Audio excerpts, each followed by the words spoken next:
ప్రధానమంత్రిగా పనిచేసినటువంటి సోనియా రావుల తన అనుచరుల ఆధారాల ముందు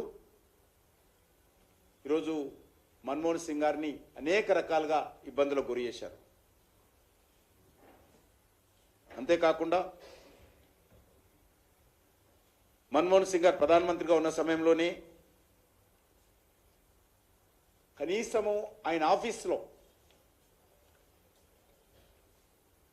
2011లో పిఎం గారు మన్మోహన్ సింగ్ తన విశ్వసనీయ అధికారులను ఎంఎన్ ప్రసాద్ కానీ ఆర్ గోపాలకృష్ణ కానీ వాళ్ళ అధికారులను ఆయన అపాయింట్మెంట్ చేసుకుంటే ఏకపక్షంగా సోనియా గాంధీ గారు పిఎంఓలో ఎవరు ఉండాలో ప్రధానమంత్రి నిర్ణయించాల. సోనియా గాంధీ గారు ఎంఎన్ ప్రసాద్ ఆర్ గోపాలకృష్ణను తొలగించి వాళ్ళ స్థానంలో తన కనుసైగల్లో పనిచేసేటువంటి వ్యక్తులు పులోక్ చటర్జీ లాంటి వ్యక్తులను సోనియా గాంధీ గారు ప్రధానమంత్రిని బలవంతంగా ఆదేశించి అపాయింట్మెంట్ చేయించారు. కనీసము తన ఆఫీసులో సిబ్బందిని పెట్టుకునేటువంటి అధికారం కూడా మన్మోహన్ సింగ్ గారికి ఇవ్వకుండా అవమానం చేసినటువంటి సోనియా కుటుంబము ఈరోజు ప్రధానమంత్రి గారిని కేంద్ర ప్రభుత్వాన్ని విమర్శించేటువంటి నైతిక హక్కు ఉందని అడుగుతా ఉన్నాను. ఆ రోజు షాడో ప్రైమ్ మినిస్టర్ జనరల్గా ఒకరు ఉంటారు, కానీ ఆ రోజు ఇద్దరు ఉన్నారు.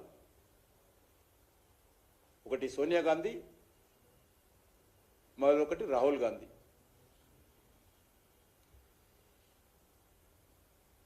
ఇది మనకే కాదు, యావత్ ప్రపంచంలో తెలిసే విధంగా ప్రవర్తించారు. ఈ ప్రభుత్వాన్ని నడుపుతున్నది మేము, సోనియా గాంధీ, రాహుల్ గాంధీ, మన్మోహన్ సింగ్ గారు కాదు అనే విధంగా యావత్ ప్రపంచానికి తెలిసే విధంగా మన్మోహన్ సింగ్ గారిని అడుగడుగున అవమానం చేసే విధంగా వీరు ప్రయత్నించారనే విషయం జగమెరిగిన సత్యం. 2008లో బీజింగ్లో ఒలింపిక్స్ క్రీడలు ప్రారంభమైతే దానికి అనేక దేశాల అధినేతలు, ప్రపంచ స్థాయి నాయకులందరినీ కూడా ఒలింపిక్స్ కమిటీ ఆహ్వానించింది. కానీ దురదృష్టం ఏంటంటే 2008 చైనాలో జరిగినటువంటి బీజింగ్ ఒలింపిక్స్కు భారత్ నుంచి భారత ప్రధానమంత్రికి ఆహ్వానం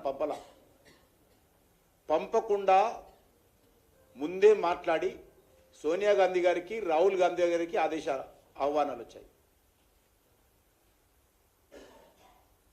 ఆహ్వానాలు తెప్పించుకొని ప్రైమ్ మినిస్టర్గా మన్మోహన్ సింగ్ గారిని అవమానం చేశారు.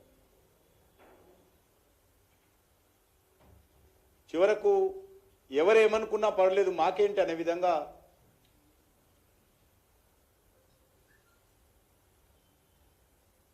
సోనియా గాంధీ గారు, రాహుల్ గాంధీ గారు కనీసం ప్రధానమంత్రి గారికి ఒక మాట కూడా చెప్పకుండా వారు చైనా ఒలింపిక్స్కు పాల్గొన్నారు. అక్కడ పాకిస్తాన్ ప్రధానమంత్రి బెనజర్ భుట్టో గారు కూడా వచ్చారు. చైనాలో సోనియా గాంధీ గారు, రాహుల్ గాంధీ గారు బెనజర్ భుట్టోతో సమావేశమయ్యారు. ఏ ప్రాతిపదికన సమావేశమయ్యారు, ఏం మాట్లాడారు, మాట్లాడే ముందు విదేశాంగ శాఖ అనుమతి తీసుకున్నారా? ఈరోజు నేను ఎవరితోటైనా మాట్లాడాలంటే విదేశాంగ అనుమతి తీసుకుంటాను. ఏం మాట్లాడాలి, వాళ్ళ డిమాండ్స్ కనీసం తర్వాత కూడా దేశ ప్రజలకు ఏం మాట్లాడారో చెప్పలే. ఎందుకంటే యూపీఏ చైర్పర్సన్గా ఆమె వెళ్ళింది, భారత ప్రభుత్వం తరఫున వెళ్ళింది ఆమె. కానీ అక్కడ వెళ్ళిన తర్వాత ఏం మాట్లాడారో కూడా చెప్పలే. ఏ అంశాలు చర్చించారో ఎవరికి చెప్పలేదు. అంతేకాదు ఈనాటి చైనా అధ్యక్షులుగా ఉన్నటువంటి జిన్పింగ్ నాడు వైస్ ప్రెసిడెంట్గా ఉన్నారు. ఆయన కూడా వీరు కలిశారు. ఇద్దరు కలవడమే కాదు, Congress party, China communist party మధ్యలో సమాచార మార్పిడి ఒప్పందం కుదుర్చుకున్నారు. ఒప్పందంలో ఏమేమి ఉన్నాయో ఇంతవరకు ఎవరికి చెప్పలే. ఏ రకమైనటువంటి ఆర్థిక ఒప్పందాలా, ఏ రకమైనటువంటి ఒప్పందాలో ఇంతవరకు దేశ ప్రజలకు తెలియదు. ఇలాంటి అంతర్జాతీయ సంఘటనలో కూడా భారత ప్రధానిగా ఉన్నటువంటి మన్మోహన్ సింగ్ గారిని దూరంగా పెట్టినటువంటి చరిత్ర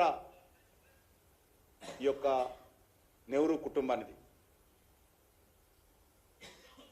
మూడవసారి తాను అధికారం చేపట్టకూడదని నిర్ణయించుకున్నట్లు 2013 ఏప్రిల్లో మన్మోహన్ సింగ్ గారు చేసినటువంటి వ్యాఖ్యలు మనకందరికీ తెలుసు. రాహుల్ గాంధీ నాయకత్వంలోనే వచ్చే ఎన్నికలు జరుగుతాయి, నేను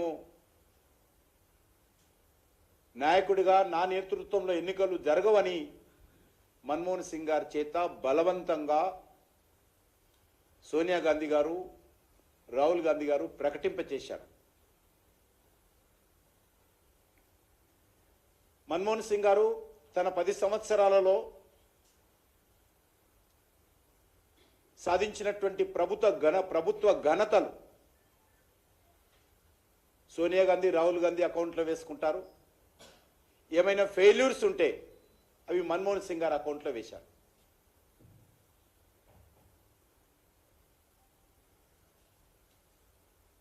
ప్రధానిగా మన్మోహన్ సింగ్ గారు పనిచేస్తున్నప్పుడు దేశానికి సంబంధించినటువంటి అన్ని నిర్ణయాలు కూడా 10 జన్పథ్ నుంచే నడిచే విధంగా వివరించిన విషయము మనకే కాదు అందరికీ తెలుసు. క్యాబినెట్ మినిస్టర్స్ కావచ్చు, ముఖ్యమంత్రులు కావచ్చు,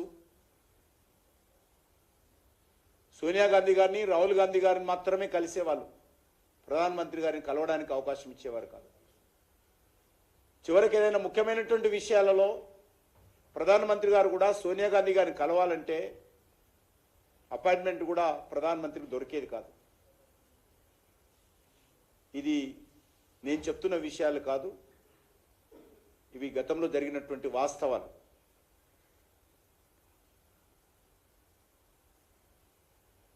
ఏ రకమైనటువంటి అవినీతి ముద్ర లేనటువంటి మన్మోహన్ సింగ్ గారు